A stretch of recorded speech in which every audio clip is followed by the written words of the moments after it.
Sveiki, čia nepelnytai nepakviesti, aš Tautvydas. Aš Ignas ir šiandieną sveikinamės iš Kauno politikos mokslų ir diplomatijos fakulteto.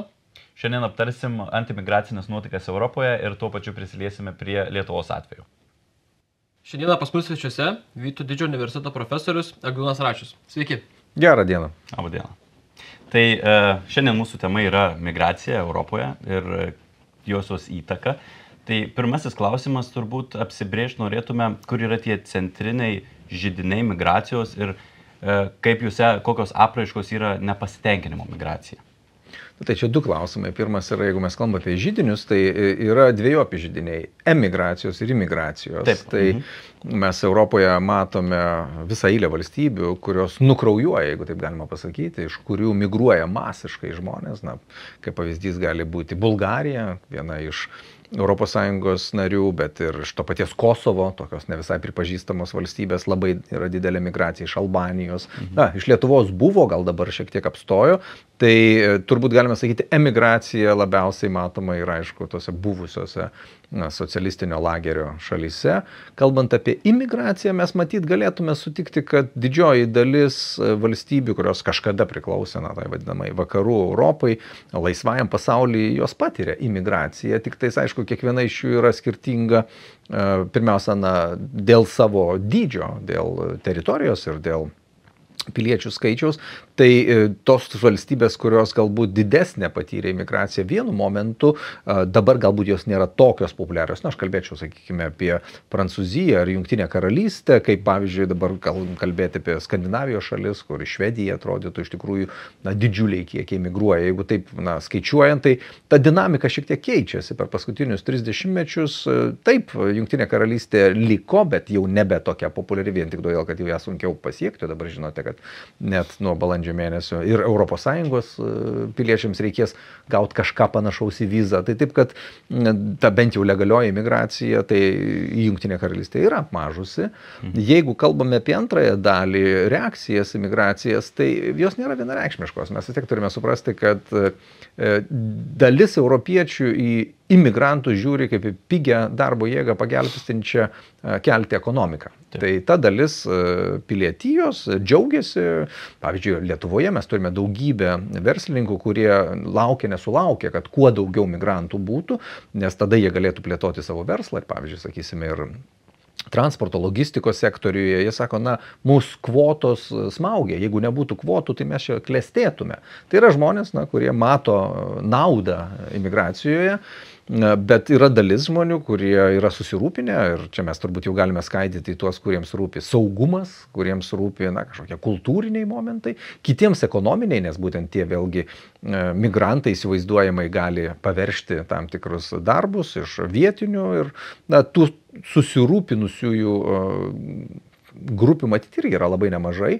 Ir čia tada didysis klausimas, ypač demokratijose, yra kaip tai atsispindi politiniam lygmenyje. Tai yra lūkesčiai iš piliečių ir tada tai, ką siūlo politinės partijos. Ir mes matome, kad dabar vis labiau randasi ir apskritai partijų ir jos stiprėja tos, kurios mano, kad jos galėtų ateiti į valdžią žaisdamos tą antimigracinę kortą ir pažiūrėdamos į tai, kas piliečiams labiau rūpi, ar tai bus kultūriniai, ekonominiai ar saugumo klausimai, tiesiog bandyti per šitos aspektus prisivilioti elektoratą. Ir šia prasme tas spektras yra gana platus, nors tam tikri bendri paternai tikrai yra atpažįstami. Tvarkau, tai jeigu dabar šiek tiek pasikonkretizduoti, ar ne, tai vis dėlto kokius būtų galima išskirti tokius esminius veiksnius, ar ne, kurie vis dėlto sukelia nepasitenkinimą migrantais?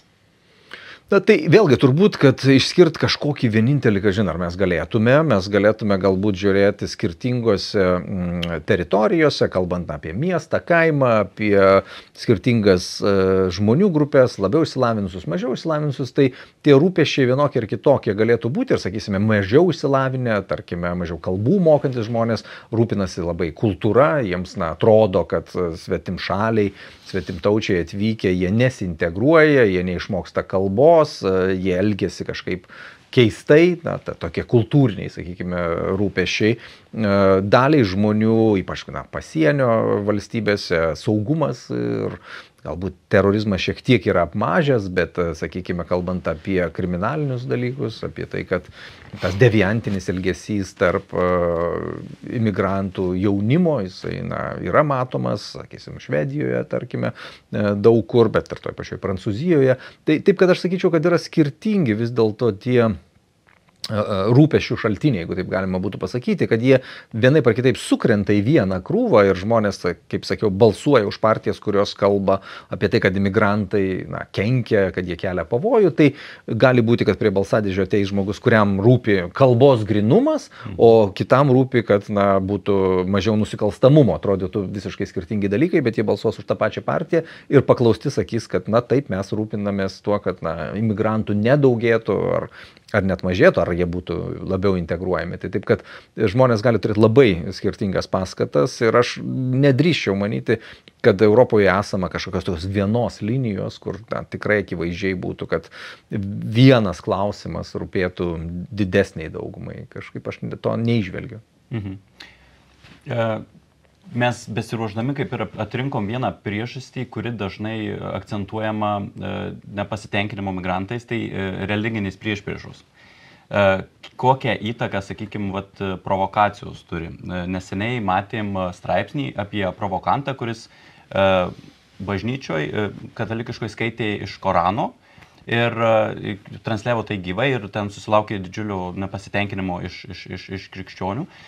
Ir kiek įtakos, nežinau, kaip čia įvardinti paprasčiausiai, turbūt, kodėl nepasitenkinimo tiek daug galbūt sukelia tokį veiksniai, arba gal taip paprastai paaiškinus, kodėl tas nepasitenkinimas toks religiniais klausimais stiprus ir aktyvus tampa. Aš sakyčiau, turbūt reikėtų galbūt galvoti ne per religinių grupių, ar religingų grupių, ar skirtingų tikėjimų žmonių susipriešinimą, bet per tą prizmę, kad didžioji dauguma Europos gyventojų, visuomenių yra postreliginės. Ir jos jau gyvena tokioje būsenoje, kur religija yra tiek išstumta į privačią sferą ir tai yra normalizuota, kad religijos sugrįžimas į viešąją erdvę sukelia alergijas. Sakykime, kaip pavyzdys, kad jeigu mes kalbame, kad čia Lietuvoje mes efektyviai gyvenam postkrikščioniškoje būsenoje ir jeigu sakysim, koks krikščioniškas čia maistas pas mus, kas krikščioniški santykiai, mes suprasim, kad nėra nieko tokio, nei krikščioniško, nei konkrečiai katalikiško. Ir tada, kai žiūrėsime, kad atsiras, tarkime, budistas ar hinduistas, imigrantas, kuris gražiai paprašys, kad, ligoninėje jam esant, jeigu galima, jisai norėtų tam tikro specifinio maisto. Ir tada mes perklausim, kodėl, sakys, kad dėl religinių sumetimų, pasaulėžiūrinių. Ir tada mes iš vienos pusės galim sakyti, gerai, tegul jis turi tą maistą, argi gaila, bet iš kitos pusės, ką jis čia užsinorėjo dėl to savo religijos. Mes čia irgi buvom kažkada krikščionys, nieko mes čia nenorim, gyvenam normaliai, o tas dabar kažkokio tai maisto užsinorėjo. Ir taip toliau. Tai aš sakyčiau, mes labiausiai susiduriam su tuo, kad mus alergizuoja būtent religiniai žmonių poreikiai, nuo kurių mes čia Europoje esame atpratę, ypač viešojoje erdvėje. Dabar jeigu kalbame apie konkrečias jau religinės bendruomenės, tai aš sakyčiau, kad vis tiek turbūt didžioji dalis Europos krikščionių yra gana atviri, tolerantiški ir jeigu kalbėsime apie tos pačius katalikus, čia tos migracijos krizės akivaizdu ir popiežius kvietė katalikus priglausti, daugybė kunigų, vienuolių, tos migruojančius žmonės priglaudė ir tas santykis tikrai buvo tas būtent krikščioniškas, bet suprantame, kad yra ir tų vadinamųjų krikščionių fundamentalistų grupių, tokių labai specifinių, gal nevadintume tradicinių katalikų, bet, sakysim, tam tikrų pentakoustalų ar protestantiškų grupių, kurios yra labai netolerantiškos viena vertus netikintiems, kita vertus kitaip tikintiems. Tai tokios grupės suprantama, kad jos turi savo sumetimus, jos organizuoja įvairius renginius, viešus ir panašiai ir kalba apie tai, kad, kitaip tikėjai yra klaidingi, neteisingi ir, suprantama, kad bet kokia provokacija, kokia galėtų būti iš kažkurios pusės suorganizuota, ją yra labai audringai reaguojama. Bet aš sakyčiau, kad tas reagavimas yra specifinių grupių, tų religingų grupių, jeigu kalbame bendrai apie visuomenės, jos reaguoja, kaip sakau, į bet kokį religingumą, liguistai. Jo, tai kadangi prašnekom apie tą ar ne alergiją, tai čia turėjom ir Švediją tokį atvejį, kuomet vienas iš tokių socialinių tinklų aktyvistų ar ne ganėtinai dažnai savo tiesioginės transliacijos metu degindavo Koraną. Ir tai vyko Švedijoje. Švedijoje, aišku, žinom, kad ten yra ganėtinai visi šitie religiniai klausimai, netgi ir valstybinių simbolių klausimai, ganėtinai lengvai tai yra žiūrima. Tai, na, vis dėlto, kaip reikėtų vertinti tai, jog, na, tą religinę alergiją, ar ne, žmonių grupės išreiškia atimdami gyvybę kitam, kuris išreiškia tiesiog elementariai savo nuomonę apie religiją. Tai čia matyti reikia žiūrėti irgi kompleksiškai. Dabar jeigu mes klausime taip bendrai, ar turi žmogus teisę pasakyti savo nuomonę apie religiją bendrai, nesvarbu apie kokią religiją, šiaip ar jis turi tokią teisę. Ir turbūt mes galime sakyti, kad Europoje tai ta teisė yra neginčijama. Tai tiesiog savaime suprantam, ir Lietuvoje mes galime pasakyti, kad mes nemėgstam, nekenčiam katalikų bažnyčios ir manome, kad visiškai klaidingai veda ir iš tikrųjų tai reikėtų priimti. Dabar klausimas yra dėl tų žmonių, kurie sureaguoja ūmiai. Ir ar tai yra nusikalstama veika? Atsakymas taip. Ar žmogus bare supyksta dėl žvilgsnio ir užmuša kitą žmogų, ar dėl kažkokio žodžio apie ar pranašą, ar šventraštį, tai čia vienodai turbūt galima traktuoti kaip nusikalstama veika, kuri turi būti užkardoma. Tai čia jokios diskusijos apie tai negali būti. Dabar klausimas, kodėl atsiranda tokių žmonių, tai čia turbūt jau ne man, aš ne psichologas ir negalėčiau pasakyti, kodėl žmonės vienas kitą nužudo bare dėl žvilgsnio. Tai arba dėl to, kad buvo sudeginta šventoji knyga, čia jau yra visai kito lygmens dalykai, kurie matyt labai individualiai yra aiškintini, nes kiekvienas mes einame, turime savo tą biografiją, trajektoriją, socializaciją ir tam tikras nuoskaudas, lūkesčius ir ne visi yra žudikai, bet tarp žmonių yra žudikų ir čia jau visiškai kitoms struktūroms matyt dirbti ties tuo. Kad to nebūtų, to būtų mažiau.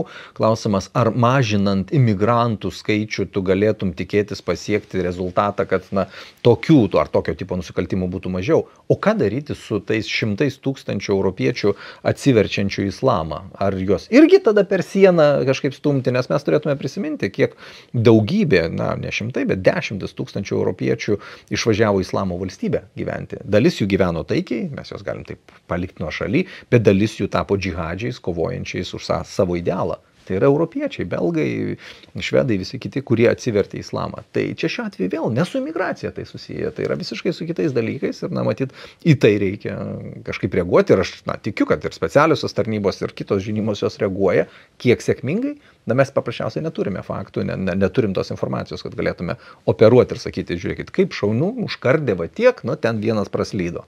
O gal nieko neužkardo, bet nieko ir nėra. Tai čia toks spekuliatyvus dalykas. Tvarko, tai dabar truputėlį apie antimigracinės nuotaikas vakarų Europoje. Mes matome, kad ten ganėtinai jos sparčiai auga. Kaip pavyzdys, turime ir tą pačią Alternative for Deutschland, kurie labai ganėtinai agresyviai pasako migracijos klausimais. Turime ir Italiją, ir kitas dešinėsias jėgas Prancūzijoje. Tai ten galime matyti, kaip reiškia tos antimigracinės nuotaikos. O kaip situacija Lietuvoje, ta prasme, kaip mes galime matyti, kad čia reiškiasi antimigracinės nuotaikos, arba galbūt tokių net nėra, nes kažkokių, ta prasme, ryškių procesų mes, galbūt nematom.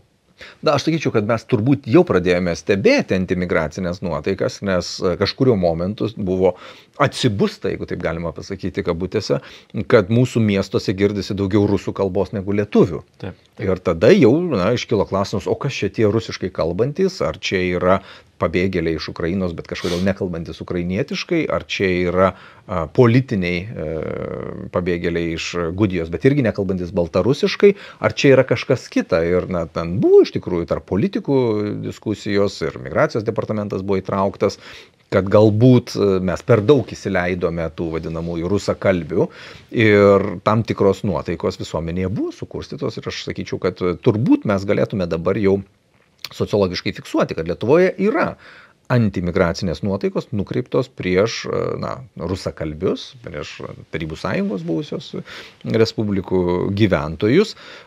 Šiek tiek galbūt buvo bandyta ir su Azijos, Centrinės Azijos ypač piliečiais tą padaryti, bet kai migracijos departamentas paaiškino, kad tai yra visiškai laikinai darbo sumetimais atvažiuojantis žmonės, kurie porą metų daugiausia ir tai ne visą laiką Lietuvoje būna, tai nėra ant ko pakabinti, tai reiškia, jų nėra tų migrantų, taip, statistiškai jie gavo leidimą dirbti, bet jie gavo ir išvažiavo ir galiausiai tų migrantų aplinkui nėra. Tai aš sakyčiau, kad jeigu mes kalbame apie antimigracinės nuotaikas Lietuvoje, kol kas vis dėlto kalbame apie tai, ar ne per gerai mes elgiamės su rusais, gudais ir ukrainiečiais. Ir čia jau matyti skirtingom grupėm atsakyti, ar čia mes iš solidarumo, ar čia mes persistengėme, ar kažkokį tokį iškreiptą imperializmą vykdome, bandydami taip virtualiai atkurti LDK, įsileisdami ukrainiečius, gudus ir rusus.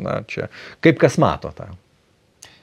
Tai, sakykime, dabar pakalbėjom apie Lietuvą, galim pažvelgti atgal plačiai į Europą ir turbūt vakare matėt žinių reportažą apie įvykį, Prancūzijoje, taip, kultūros namuose, po renginio apsistoję nelegalūs migrantai, ten prabuvo kurį laiką ir apie 4 mėnesius ir juos bandant iš ten išgyvendinti, išstumti, buvo protestas dėl jų teisių. Tai kaip jūs vertinat tuos europiečius, kurie taip stipriai bando atstovauti nelegalių migrantų teises? Tai čia turbūt yra toks, aišku, teisinis daugiau klausimas, kokias teisės turi žmonės atsiradę tam tikroje jurisdikcijoje. Nes šiuo atveju mes turime sutikti, kad Europa bendrai ir ypač ES yra unikali, nes didžioji dalis pasaulio valstybių žmonėm, kurie atvyksta į jų teritoriją, labai nedaug teisų suteikia. Aš turiu galvoje, kad pirmiausia, patekti nelegaliai yra labai sudėtinga, patekus nelegaliai labai greitai būsi deportuotas, bet ir būdamas legaliai turi labai atsargiai elgtis, kad nebūtum deportuotas. Tai yra, kitaip tariant, kad ES yra didžiąja dalimi išimtis, su tuo atvirumu, liberalumu ir, taip mes galime sakyti, kad viską reikia žiūrėti per žmogaus teisų prizmę, bet tada atitinkamai, vėlgi ta teisinė kazuistika, įsijungia ir Lietuvoje mes turėjome iš tokių atvejų, kur tie migruojantis žmonės buvo neįleisti, jie kreipėsi į teisininkus ir teisininkai rado būdų, kaip įrodyti valstybei, kad ji neteisi, neįsileisdama nelegalių migrantų. Tai va čia šia prasme tai yra turbūt teisinės bazės klausimas ir jeigu teisinė bazė yra numatytos, nesvarbu, išimtys, išlygos, kas nors, tai žmonės, kurie su tuo susipažinę, jie natūralu, kad gali norėti to pasinaudoti. Nes aš manyčiau, kad sunku įsivaizduoti, kad didžioji dalis tų žmonių, kurie protestuoja, jie nesuvokia teisinės sistemos ir tiesiog sako, visiems leiskime bet kur ir bet kada. Jie supranta, kad čia ne visiems visur, bet kad yra, ar tai pavadinsime spragomis, ar tiesiog, kad tai yra labai liberali teisinė sistema, kad tie nelegaliai atvykę žmonės, jie galėtų vis dėlto pasilikti ir mes turim daugybę pavyzdžių, kai net kokioje Ispanijoje gavę neigiamą atsakymą dėl prieglobsčio žmonės nėra deportuojami, bet tiesiog tikimasi, kad jisai laisvanoriškai išvažiuos. Tai suprantam, kad jeigu tokia yra sistema, tai atitinkamai tie žmonės, jie gali elgtis visiškai skirtingai, negu mes turime lūkesčius. Tai kad yra grupės, kurios yra suinteresuotos ir, ar tai politinės grupės, ar tai tiesiog visuomeninės grupės, tai irgi natūralu, tai parodo visuomenės tam tikrą prasme tą sveiką spektrą, nes tu gali protestuoti, ko nebegali daryti Jungtinėse valstijose. Tai suprantame, kad kažkas labai iš pamatų yra blogai Jungtinėse valstijose. Tai jei ir kada Europoje nebebūtų galima protestuoti, tada mes irgi turbūt sakytume, kad einame net Baltarusijos, kiek JAV keliu. Tai galbūt neikime tuo keliu, yra teisinės procedūros ir, matyt, aš taip suprantu, kad bet kurioje šitoje situacijoje jos galiausiai vis tiek bus pritaikytos ir ta dalis žmonių, kurie turi teisę likti dėl vienokių ir kitokių ten priežasčių jie liktų, visa kita dalis, matyt, greičiausiai jinai turėtų jau išvykti. Truputėlį seniau teko matyti, tokį kaip ir interviu, ar ne, Didžioji Britanija buvo šioks toks mitingas ir dauguma ženklų tą mitingą žmonės nešėsi ir ten rašė Refugees Welcome. Ir kuomet tas, kuris ėmė interviu, prieidavo paklausdavo, ta prasme, ar jūs galėtumėte priimti migrantus, 90% atveju atsakymas būdavo priimčiau, bet neturiu kur.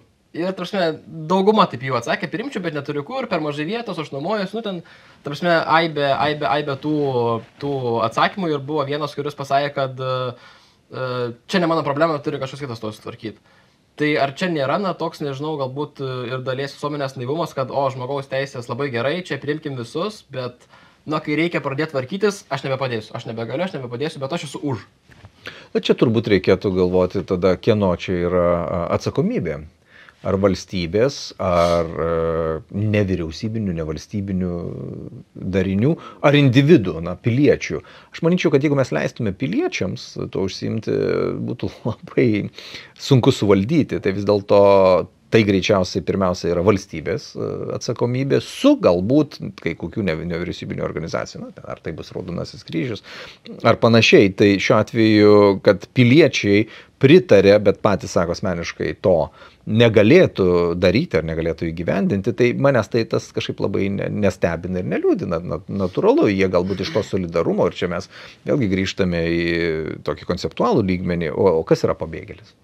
Nes tas refugee, ar tai yra teisinis, ar tai yra politinis, ar moralinis statusas, ar būvis? Nes mes turime daugybę iš Gudijos atvykusių žmonių, kurie buvo priimti kaip pabėgėliai. Kas savaitgalį jie važiuoja į Gudiją, veža dovanas ten savo giminėms, pirmadienį parvažiuoja, dirba Lietuvoje. Tai ne pabėgėliai, tai ekonominiai migrantai. Bet statusas jų yra pabėgėlis. Tai čia šiuo atveju matyt labai yra didelė diskusija, kas yra pabėgėlis. Pabėgėliui nelygu. Mes galime kalbėti apie prieglobsčio prašytojus ir prieglobstį gavusius žmonės, ten kur jau tas statusas toksai akivaizdus, bet apie masę žmonių, kurie kerta sieną legaliai ar nelegaliai, ypač juos traktuoti pabėgėliais, automatiškai yra gana sudėtinga. Tai čia taip, kad visi atvykę iš Sirijos yra pabėgėliai. O kodėl? O tie, kurie liko, kodėl jie liko? Dėl to, kad jiems labai gerai, ar dėl to, kad jie negalėjo pabėgti? Ir tada yra daugybė tokių niuansų, kurie leidžia vis dėlto galvoti, kad nebūtinai visi iš Sirijos bėgė buvo pabėgėliai. Buvo daugybė oportunistų, šiaip matančių galimybę, lygiai kaip ir iš Lietuvos išvyko daugybė žmonių. Pabėgėliais mes jų netraktuojam, nes tiesiog techniškai tokio statuso jie negavo. Ekonominiai migrantai ir tiek. Tai taip, kad aš sakyčiau, šiuo atveju, jei žmogus sako, kad aš pritariu pabėgėlių priėmimui, tai manau, kad čia Lietuvoje, jeigu žodis būtų, ar pritarėte ukrainiečių pabėgėlių, tai tikrai gautume geresnį rezultatą, negu ar pritarėte afganistaniečių pabėgėlių, nes ne, šitų mes nenorim. Bet pabėgėliai, jie lygiai tokie patys, nuo karo bėga. Bet ne, šitų nereikia. Tai tada irgi samprata šiek tiek kitokia. Aš jeigu gali dar. Jau kadangi užsiminėt Siriją, ar ne, tai visai neseniai buvo nuvirstas Bašar al-Asado režimas ir Europos visuomenėse, konkrečiai, gerai pamenu, Austrija berods sustabdė vizų išdavimą sirams. Galbūt tiesiog, hipotetiškai, ar negalėtumėt galbūt paprognozuoti vis dėlto, ar galima numatyti kažkokią sirų bangą atgal į Siriją iš Europos? Žodis banga tai toks stiprus, bet ar galime pamatyti tendenciją, ar išvelgti tendenciją, kad dalis į Europą atvykusių Sirijos piliečių norės grįžti? Tai atsakymas taip. Nes daugybė žmonių išvyko ne savo norų, net dėl to, kad jiems smagu Europoje. Ir jie suvokė, kad Europoje nebuvo labai jau laukiami, kai kurie tiesiog neįsikūrė, galbūt ir dėl amžiaus, sveikatos ir taip toliau. Tai kad dalis tų žmonių norėtų grįžti, tai taip. Ar jie jau dabar yra apsisprendę ir yra pakankamai drąsūs grįžti, tai aš atsakyčiau ne. Nes jie seka padėtį ir padėtis nėra gera. Tai šiuo atveju grįžtančiųjų srauto tikrai dar nėra. Truputis buvo iš Turkijos, nes Turkijoje jiems tikrai situacija buvo labai nepalanki, nes Turkijoje toks, irgi sakytum, keistas dalykas, bet tam tikras rasizmas turkų prieš arabus veikia ir iš Turkijos žmonės noriai grįžo, ypač iš pasienio rajonų, kurie tiesiog netoli buvo persikėlę Turkijos pusę. Bet iš Europos aš nematau, kodėl turėtų grįžti. Aš kitaip gal dabar sakyčiau, kad reikia lukterti ir pažiūrėti, ar iš ties Sirija nepanirs dar sykį pilietinį karą, kuris sąlygotų dar vienos didesnės ar mažesnės bangos emigrantų iš Sirijos atsiradimą. Tai taip, kad dar kol kas aš to neprognozuoju, bet nenustepčiau. Tie patys aliavai, ar drūzai, ar galiausiai kurdai, jeigu bus amerikiečių parduoti turkams, tai visaip čia dar gali nutikti. Ir Sirija netokia maža, ar 500 000, ar kiek žmonių, jeigu pajudėtų, tai pajustų Europą. Tai dabar po koalicijos susidarimo atsirado laikinoji grupė dėl masinio migracijos, jai vadovauja Sinica. Tai kaip vertinat Lietuvoje tokios laikinos grupės susiformavimą? Aš sakyčiau, kad šiaip žiūrint retrospektyviai, Lietuva lyg ir vis ruošiasi imigracijai. Vis buvo kalbama, kad jeigu ne kai tapome nepriklausomi, tai jau kai įstosime į Europos Sąjungą, tai čia mūsų užplūs. Tai čia tikrai vienreikšmiškai ruoškimės. Ir vis mes ruošiamės ir žiūrim, kad niekas pas mus neatvažiuoja.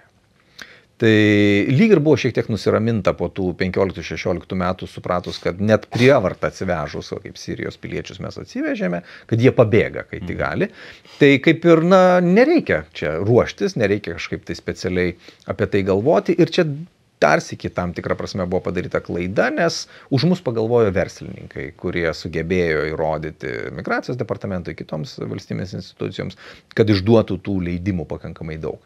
Ir tada, aš nesakau, kad tai yra nevaldoma migracija, čia jokių būdų, tai yra labai valdoma.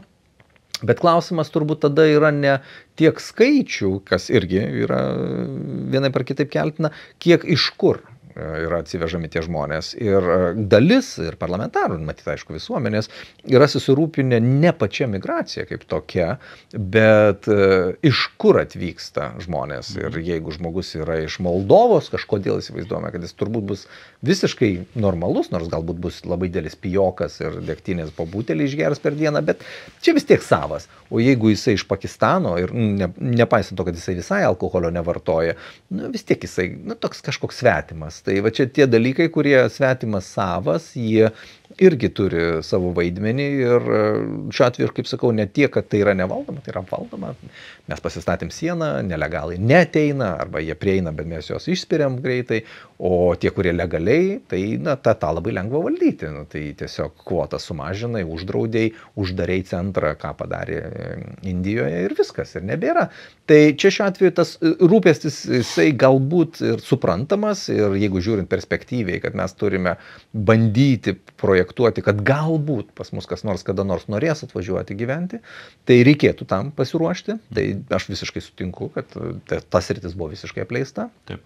Bet skandalizuotis ir sakyti, kad jau mūsų užplūdo ir kad mes čia dabar turim kažkaip gelbėtis, tai suprantama, kad tikrai ne. Čia nėra nei nuo ko, nei kaip čia gelbėtis. Ir tie procesai, kurie stebimi kai kuriuose valstybėse, kur iš ties mes kalbame tą masinę migraciją. Žiūrėkit, kiek iš Prancūzijos pusės į Jungtinę karalystę plaukė laivelių, kiek skendo žmonių, arba Viduržemio jūroje. Va ten tai jau, tai labai aktuali situacija. Tai mes tokios neturime. Tai čia, kad kažkas nori pasirūpinti į priekį, sveikintina. Jei kažkas nori skandalizuoti ir iš to krautis kažkokį kapitalą tuščią, manau, kad nelabai čia nesavalaikis tada judėjimas. Paminėjot, kad pastatėm sieną, tai tą patį aišku padarė ir Lenkai. Tai tiesiog ir vėl galbūt toksai, ar ne, jūsų nuomonė, kaip jūs vertinate šitą situaciją, kada buvo taikoma, pradžiai buvo toks, ar ne, pasimetimas, kada mes turėjom hibridinę ataką iš Baltarusijos pusės, kada ėjo pabėgėliai, tada nusprendėm, kad reikia statyti sieną, pastatėm sieną ir tuo laikotarpiu buvo taikoma labai griežta atstumimo politika. Tai tiesiog elementariai, nežinau, jūsų vertinimu, ar buvo galimi kažkokie tokie sprendimai, ar buvo pasitelkta teisingai? Čia gal taip spekuliatyviai, ar net neanalitiškai, bet aš kažkada tuo metu juokaudavau ir sakydavau, o tai kodėl mes čia taip neleidžiam? Jie nenori į Lietuvą, praeis, nueis ir net neprisiminsim, kad jie buvo. Nes čia turbūt visą laiką tas klausimas yra, jei pas mus ateitų, norėtų likti ir nelegaliai, neapskaičiuota, taip toliau, tai daugybė iššūkių. Bet niekas nenorėjo pas mus likti. Tai kodėl mes neleidom nusisukti į kitą pusę ir praeiti? Bet tai čia daugiau juokelio lygmenį, nes mes suprantame, kad yra valstybės, yra atsakomybės, yra teisinė aplinka ir tu negali leisti masiai žmonių eiti tiesiog ten, kur jie nori, pavadinkim tai Švedija ir Vokietija. Tai jei ne šitas variantas juokingasis, tai tada koks? Vienas iš tų variantų, kurį Lietuva pasirinko, pabandyti išsiaiškinti, ar kuris nors iš tų migruojančių žmonių yra ne ekonominis migrantas. Ir Lietuva labai daug investavo į tai, ir migracijos departamentas, ir visi kiti, ir tas anketavimas, apklausos, tyrimai. Su tiek nedaug, kiek mes jų sučiupom, berods, kiek 4000, mes užtrukom amžinybę. Tai jei nebūtų atstūmimo politikos, tai šiandien mes turėtume 10 000 tų prašymų, kažkur sukištų žmonių, 3 aukštais lovose, neaišku, kur kybartose ar dar kažkur tai. Ir vargtume ir niekas už tai mūsų nepagirtų. Nei Europos Sąjunga, nei Jungtinės tautos. Visi sakytų, jūs čia kažkaip nehumaniškai elgėtės. Tai klausimas, ar ne geresnis tas ir yra variantas, kad tiesiog leisti galimiems migrantams, suprasti, kad neperspektyvu. Ne tas kelias. Jei jūs norite dirbti vairuotojais, va, žiūrėkit, yra įstaigos, kurios agentūros užsiminėja, aplikuokitės, gausite darbą, viskas gerai. Tas yra, Lietuva įsileidžia, juk nėra, kad nieko neįsileidžiame. Jei jūs nenorite tokiu būdu, o norite nelegaliai, masiškai bristi per tas pelkes į Lietuvos teritoriją, na, tai nėra būdas. Tai taip, kad, matyt, galima būtų pateisinti, kaip tokiuose ekstraordinariuose sąlygose, atsižvelgiant, kad, na, kitoje pusėje yra visiškai mums priešiškas režimas, kuris, na, išties tiesiog stumia to žmonės. Pasieniečiai jiems pagelbsti, duoda žirklės, kirpti ir taip toliau. Na tai ką tada daryti? Nes jei tai būtų, na, kažkokios, sakykime, bičiuliškos valstybės, kurios neša atsakomybę dėl savo sienos, viena neišleidžia, kita neįsileidžia, ta situacija greitai išsispręstų. Tai čia mes suprantame, kad šiuo atveju, na, tai nėra natūrali situacija tokio bėgimo, na, kaip, tarkim, prasidėjo pilietinis karas ir žmonės plūstelėjo. Na, vėlgi, gal ne pilietinis, sakykime, tai buvo Ukrainos agresija prieš Ukrainą ir žmonės plūstelėjo. Nu, tai toks nepaskaičiuotas, neplanuotas. O čia dabar iš Kurdistano valstybės, kurie egzistuoja 30 metų, viskas joje yra gerai. Vakar kaip tik kalbėjau su viena mergina užaugusia, iš dalies Kirkukė, iš dalies Erbilyje. Viskas ten normalu. Tai, kad tau nepatinka tavo atlyginimas, nu tai žinom tą, na, ir lietuviams didžiai daliai nepatiko ir dabar dar nepatinka ir jie išvažiuoja. Tai tas suprantama, na, bet ar tai turi būti tokiais būdais, tokiamis priemonėmis? Atsakymas turbūt ne. Taip, kad aš tą pateisinimą rasčiau, kaip elgtis su konkrečiu individu, turiu galvoje, jeigu jis yra sušalęs, sušlapęs ar palūžusią koją. Va čia tada jau mes žiūrim pagal situaciją ir iš to, ką, na, bent jau mūsų pasieniečiai kalba, kad jie mato, kad tai yra sušlapę žmonės, duoda jiems drabužių, jeigu mato, kad jie alkani ar nesiorientuoja, ar karščiuoja, tai, na, ir vaistų ir taip toliau. Tai šiuo atveju, na, jeigu tikėtume tuo, tai sakytume, kad, na, tas vis tiek žmogiškas veidas yra principas, bet yra ir žmogiškasis veidas. Tai šiuo atveju tada nematau tos didžiulės problemos, jeigu, aišku, Lietuvos pasieniečiai elgėsi nežmoniškai, na, gainioja jos ten siundo šunimis, na, tai to, žinoma, negalima būtų toleruoti. Taip. Tai iš mano pusės dabar paskutinis klausimas, hipotetinis, kaip vertinat migracijos krizės tolimesnę eigą iš socialinės pusės, kaip europiečiai toliau vystysis, priims ir keisis šitos temos kontekste? Na tai pirmiausia, aš aišku, nemanau, kad čia yra kokia nors krizė, čia yra visiškai natūralūs procesai. Krizė galėtų būti, jeigu mes kalbėtume, kad, na, tarkime, per metus į Europą atvyktų kokie 20 milijonų migrantų. Tada aš suprantu, kad, na, tada jau galėtų kilti klausimas. Dabar, kad, na, šiek tiek Italija turėjo savo metu tų iššūkių ten Lampedūzoje ir panašiai. Tai taip, bet tai yra, na, tokie labai vietiniai židiniai ir tikrai visos Europos neapėmė ir net 15-16 metų ta vadinamoji krizė, na, irgi nebuvo realiai labai jau didelė krizė, tik tais, na, buvo eskaluojama. Dabar kalbant perspektyviai, tai klausimas yra labai paprastas. Ar Europa ketina gyventi geriau? Jei atsakymas yra taip, klausimas yra kaip. Kalbant apie demografinės tendencijas, kaip ta Europa galvoja gyventi geriau, jeigu, na, tų vaikų nėra, o kažkas turi dirbti ir užsidirbti ir savo, ir uždirbti pensininkam. Tai Europa turi apsispręsti. Ar ji sutinka gyventi geriau, bet tada su gana didelė migracija, ar jis sako, ne, tiek to, mes galim nusmukti į kažkokį tokį vidutinį lygmenį, taip savo, vat, lyg po truputį ir gyventi, bet ne visai gerai ir tikrai nieko neįsileisim. Nes trečio varianto nėra. Gyvensim gerai ir nieko neįsileisim. O kaip čia taip veikia? Tai kas dirbs? Nėra žmonių. Lietuvoje mes jau turim tą situaciją. Lietuvoje tos įmonės, juk jos samdosi tos iš Centrinės Azijos žmonės ne todėl, kad nenori duoti lietuviams darbų. Dėl to, kad arba lietuvių tiesiog nėra, arba lietuviai nenori. Nu, ką daryti? Nori verslą daryti, nori sumokėti mokesčius, nori, kad keliai būtų geri, nu, turi suktis. Tai jeigu mes sakom, kam čia tie keliai, nu, ir vieškeliais galėsim pavaikščioti. Na, jei taip, tai tada tikrai galima kalbėti, kad reikia tą migraciją stabdyti ir neleisti, nes kitaip neveiks. Jeigu dar per kitą prizmę kalbame, vis tik Europoje jau yra pasiektas tam tikras lygis migracijos, kur ta įvairovė kultūrinė jau yra labai didelė. Ir dabar net jeigu užkirtus visiškai migraciją, neleidžiant atvykti žmonėms, įsivaizduoti, kad, na, ta kultūrinė įvairovė kažkaip tai, na, nedidės ar nesiplėtosis, irgi yra naivu. Jau šia prasme, na, per vėlu. Dabar jau yra visos visuomenės gana įvairios, vienos daugiau, kitos mažiau. Ir tada dabar jau tiesiog reikia galvoti apie būtent tą naująją sandarą Europos visuomenių, apie naują socialinį kontraktą, apie pripažinimą, kad ne visi yra vienodai mąstantis ir besielgiantis, kultūrinė prasme ir religinė. Ir tada jau reikia priminėti sprendimus, kurios, jeigu dar prisiminsime anglikonų arkivyskupas Atkinsonas, jis sakė, kad pagaliau turime įsileisti musulmonus ir į lordų rūmus. Jeigu yra anglikonų bažnyčia, kodėl nėra musulmonų imamų? Ta prasme, kad priimkim realybę, ji yra tokia, tai tiesiog susitaikykime, kad musulmonų etikos Jungtinėje karalystėje de facto jau yra labai daug, kodėl jos neinstitucionalizuoti.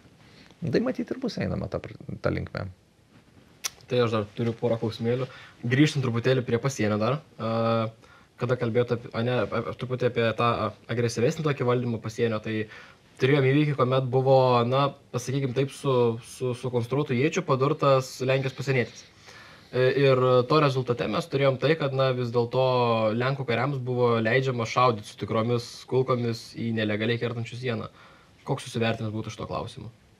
Tai čia aišku yra labai tokia sudėtinga situacija ir ar mes kalbame, kad tu matai per pusę kilometro per pievą brendančius žmonės ir šalia matai ir šernus ir galvoji, pirmai žmonės pašaudysiu. Tai ar mes kalbame apie šitą situaciją, ar mes kalbame, kad tu matai link tavęs judančius žmonės su, tarkime, kažkokiais ar ginklais, ar lasdom, ar kažką agresyvius ir tu tada sakai, tegul eina, tai ką dabar man daryti? Ar vis dėlto šaudyti. Tai čia aš negaliu pasakyti taip universaliai, čia reikia žiūrėti pagal situaciją, kad Lenkų kariams buvo leista šaudyti gynimosi sumetimais. Tai čia, turbūt visiems yra suprantama, mes čia turėjom situaciją su policininku Lietuvoje, kuris nušovė psichiškai nesveiką pacientę, kuri puolė jį. Tai nuo ką jam reikėjo daryti, palaukti, kol jinai supjaustys jį. Tai čia, matyt, tose situacijose taip, tai yra ta būtinoji gintis.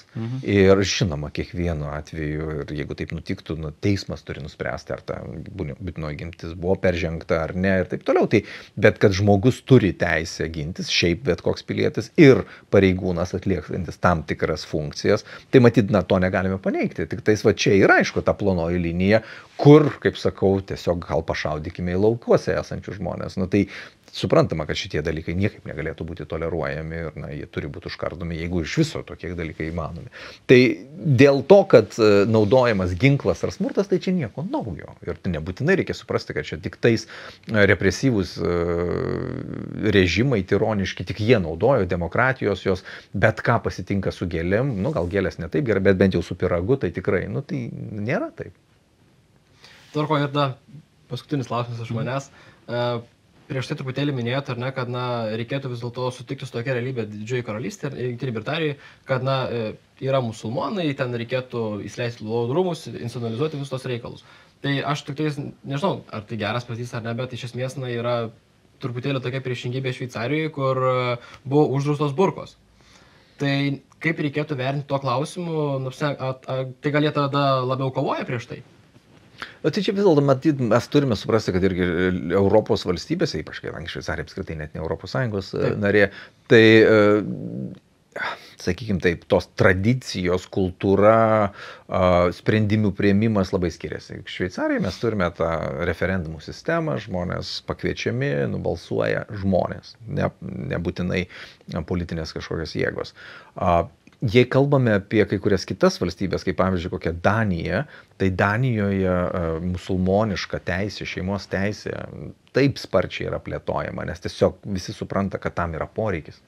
Kad žmonės taip darys, tai geriau yra institucionalizuoti ir reglamentuoti. Čia kaip kai kada šnekama, kad, tarkim, tos pačios žolės rūkymas geriau kontroliuoti legalizavus, negu gaudyti tarpuvartėse, kas ten ką nors dar tokio iš vis labai pavojingo pardavinėja. Tai šiuo atveju Skandinavijoje musulmonų teisė yra labai labai plėtojama ir daugybė teisininkų šiaip, kurie tiesiog, praktikuoja teisę, suvokia, kad dabar tu turi žinoti ir musulmonų teisę, nes kitaip tiesiog, liksi už borto. Tai realybė tiesiog pasivijo. Tai dabar ar Šveicarijoje jie bando ignoruoti, neigti, sustabdyti tą procesą ar tą realybę, Tai galima sakyti taip, bet kažkas sakys, na, kad ta frankofoniška tradicija tokia ir buvo. Prancūzai, belgai, šveicarai, kad neleisti žmonėms būti tuo, kuo jie nori. Kas yra labai skirtinga nuo tos anglosaksiškos tradicijos, skandinavų, britų, kad būk kuo nori, kol tu elgiesi įstatymų rėmose. Tai va čia šia prasme, kad yra visiškai skirtingos prieigos. Tai nėra turbūt didelės tikimybės, kad jos bus suvienodintos, nes apskritai ES mes matome, taip, kaip čia pavadinti, klupinėja, tai jinai jau tikrai nebeprimes skirtingoms narėms kaip elgtis, o tokia kaip Šveicarija, kuri net nėra ES narė, tai jinai apskritai neturi paklusti jokiems principams.